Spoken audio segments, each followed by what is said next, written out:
տարբեր գործիչներ շատ զարհուրելի տեղեկատվություն են հրապարակում, որ Իշխանասարի Սև լճի հատվածի մեր դիրքերում ադրբեջանական զինուժը շմոն է անում, կներեք այդ բառի համար, ստուգում է մեր զինվորներին,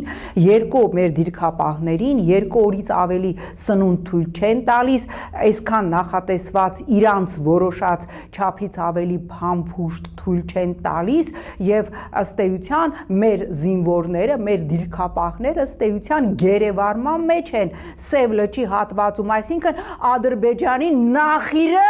վերահսկում է հայկական զինված ուժերը Իշխանասարի այդ հատվածում։ Ես ամեն օր, որ կյանքում չեմ բացել այս իշխանության պաշտոնական որևէ կայք, բացում եմ պաշտպանության նախարարության կայքը, այն հույսով, որ այս ահասարսուր տեղեկատվությունը կհերկվի, որ չկա նման բան, որ հնարավոր չի նման բան, որ մեր զինվորին թույլ տա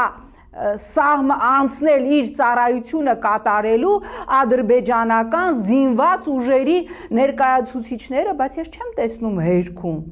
Պատկերացնում եք սրանից ավելի զարհուրելի բան հնարավոր չի պատկերացնել։